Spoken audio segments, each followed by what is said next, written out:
good afternoon, good evening. It's always a joy to come to your screen. Yes, how have you been since the last time? Well, I'm good. I thank God for life. Yes, I thank you for those who have liked my last video. Thank you. If you haven't, please like it, subscribe to my channel, comment. Please comment. I love to read your comments, and I'm open to criticisms, believe you me. So my friends called me, like what are you really talking about and all that. Yes, like you see my channel, like I said, I will be focusing on issues on notary public, immigration issues, paralegal services, environmental issues, and other issues, that I might be interested in, or that you might be interested in, because it's your channel as well. Yes, thank you very much for subscribing, for liking. So today we're going to be talking about what is a notary, for instance. Who is a notary? Like most of my friends called me from Nigeria, like I said, because in Nigeria the services of a notary public is not really very common like that. I think notary publics in Nigeria come into play when you have foreign documents. Yes, most of the time. If you have to attest to a document or sign a document or do an affidavit in Nigeria, most of the time you go to court. The magistrate court or the high court would readily come to play in that instance, and that's why the services of a notary is not really popular. But who is a notary then? A notary is a person, like I said in my last video, if you watch it to the end, is a person of integrity who is appointed by the state. The governor, the secretary of state must be the ones to appoint that notary. In Nigeria, for instance, it's not like that.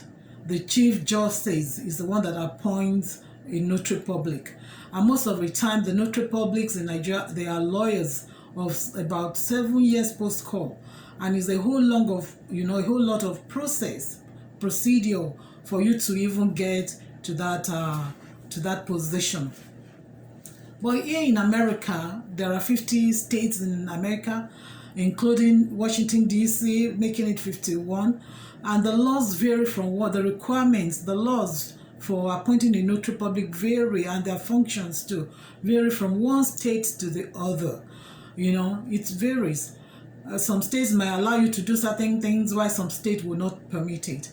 Even if you are a notary in one state, you cannot perform the services of a notary public in another state where you are not a notary public. Yes, that's just how strict it is. But most in America here, the notary publics are generally people on commission. They are commissioned by the state, to sign, to oversee the signing of official documents, to make sure that transactions go smoothly, to minimize fraud, and a whole lot of things like that. And the commission is always for a period of 2 years. Most of the time is a period of 2 years from one state to the other, and after 2 years you can apply for a renewal, and that's the way it goes. But basically the functions of notary publics, what they can do is limited. Like most of the time they witness signatures to documents. If you bring a document before a notary public to sign, you want to append your signature on a document. The notary would say that this document was signed in his or her presence, and that's what she or he, the notary public, will be assenting to, that your signature is your signature, having seen or cited your ID, your identification card. Yes, identity is very important.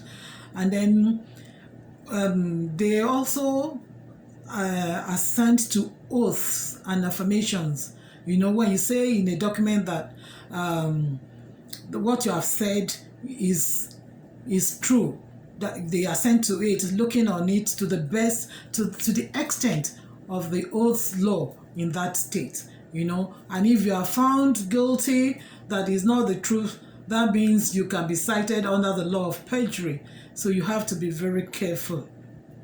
And as well, the notary public too must be very careful on, you know, just appending his or signature on the document. And then we have jurats. They can also assent to jurats. Jurats is a combination of the oath and the affirmation and the signature. Is usually when you go, you know, to say that what you actually affirm and say that what you're saying is true to the extent of the document. In Nigeria, we have something we call illiterate jurat, which means if you're an illiterate and you can't read, in that document that you're signing, it must be cited there that you can't read and you can't write, but that the document has been read to you and interpreted to you in the language which you understood before you append your signature to that document. Yes. And when we have certification, yes, which is like most times when you have government documents or institutional documents like certificates, marriage certificates, your testimonials or diplomas, yes, your diplomas or educational qualification certificates, leases on houses or mortgages, records, vehicle titles, and all that. And you want to submit, maybe an institution is requiring you to submit that document, and you don't want to give out your original document, you can put out the copy, which is already certified by the notary, saying, I certified, having seen, the notary must have seen the original document. Then she will now certify that this copy is certified as the copy of the original document. And I think that will be a wrap for this video. I hope you like it. You know, like I said, please like, share, let people be informed. It's always good. There's no education that is a waste. Little things matter in this life. So share, like, and comment. Instead of calling me to comment, please put your comments on that channel. Thank you and have a great day.